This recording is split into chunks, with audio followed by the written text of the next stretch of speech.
Hello मेरे प्यारे दोस्तों, आप सभी को मेरे यूट्यूब चैनल कहानी का खजाना में स्वागत करती हूँ। आई होप आप सभी लोग खुश होंगे, स्वस्थ होंगे। चलिए दोस्तों, आज आप सबको मैं एक नई कहानी सुनाती हूँ। एक दिन अचानक से मेरी खास सहेली अदा ने मुझे फ़ोन किया और कहा कि वो कुछ दिनों के लिए लखनऊ आ रही हैं। मैं बहुत ही खुश हो गई क्योंकि शादी के बाद से ही हमारी मुलाकात नहीं हुई थी। मैंने सोचा क्यों ना मैं एक बार उससे मिलकर आती हूँ और मैं चली गई। मैं अपनी सहेली से मिलकर बहुत ही खुश हो गई। हम दोनों की बातें तो ख़त्म होने का नाम ही नहीं ले रही थी। बातें करते हुए कब रात हो गई मुझे पता ही नहीं चला। मेरे शौहर ने मुझे फ़ोन किया, तब जाकर मुझे होश आया। मैंने घड़ी की तरफ देखा, तब रात के 8 बज रहे थे। मैंने धीरे से कहा, जी कहिए। मेरे शौहर ने पूछा, माहिरा तुम कहाँ पर हो और घर का दरवाज़ा कैसे खुला हुआ है। तब जाकर मुझे याद आया कि मैं तो घर का दरवाज़ा बंद करना भूल ही गई थी। मैं उनको बताने लगी कि मेरी सहेली अदा लखनऊ आई है, तो मैं उससे मिलने आ गई। मैं जल्दबाजी में दरवाज़ा बंद करना भूल गई और साथ में आपको बताना भी। मेरे शौहर बहुत नाराज़ हो गए और हम दोनों में बहस शुरू हो गई। दोस्तों, चैनल पर पहली बार आए हैं तो इस वीडियो को लाइक शेयर और सब्सक्राइब करें और एक प्यारा सा कमेंट ज़रूर कर दें। नौबत यहाँ तक आ गई कि मेरे शौहर ने गुस्से में आकर मुझे 3 तलाक दे दिया। मैं रोने लगी, पर अब मैं क्या कर सकती हूँ।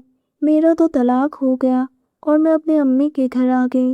मेरी तलाक की बात सुनकर अम्मी बहुत ही परेशान हो गई और कहा, कौन इतनी छोटी सी बात पर तलाक देता है। लेकिन 2 दिन में ही मेरे शौहर मुझसे माफ़ी मांगते हुए फूट फूट कर रोने लगे और कहा कि अब वो मेरे बगैर पछता रहा है। उन्होंने कहा कि अब तुम्हें हलाला करना होगा, तब जाकर तुम मेरे पास वापस आ सकती हो। मतलब अब मुझे किसी दूसरे मर्द के साथ निकाह करनी पड़ेगी। उसके साथ रातें गुजारने के बाद जब वो मुझे तलाक देगा, तब जाकर मैं अपने शौहर आदिल से फिर से निकाह कर पाऊंगी। मेरे शौहर ही मेरे लिए लड़के ढूंढने लगे और एक लड़का भी मिल गया जो 25 साल का जवान और बहुत ही हैंडसम लड़का था। उसका नाम इब्राहिम था। वो मेरे साथ हलाला करने के लिए तैयार था। आखिरकार वो दिन भी आ गया। काजी साहब ने मेरा और इब्राहिम का निकाह कर दिया। अब मैं उसकी बेगम बन गई थी। मुझे उसके साथ कुछ रातें गुजारनी थी। रात को वो मेरे पास आया। हम दोनों काफ़ी शर्मा रहे थे। इब्राहिम मुझे भाभी जान कहकर बुलाने लगा। फिर धीरे धीरे वो मुझे चूमने लगा। उसने कहा, भाभी जान आप तो बहुत ही खूबसूरत हो। मैंने कहा, तुम अपना काम जल्दी से निपटा लो और मुझे तलाक दे दो। वो धीरे धीरे मेरी नाजुक अंगों को छूकर मुझे मदहोश करने लगा। ये मेरे लिए कोई पहली बार नहीं था, इसीलिए मुझे डर भी नहीं लग रहा था। मैं शर्म से लाल हो रही थी। इब्राहिम धीरे धीरे मेरे कपड़े किनारे करते गया और मुझे अपने सीने से लगा लिया। हम दोनों लेट गए। जब वो नाजुकी में समा गया तो मैं एकदम से कांप गई। मेरे नए शौहर धीरे धीरे मुझसे प्यार करने लगा और मैं भी आहें भरते हुए उसका साथ देने लगी।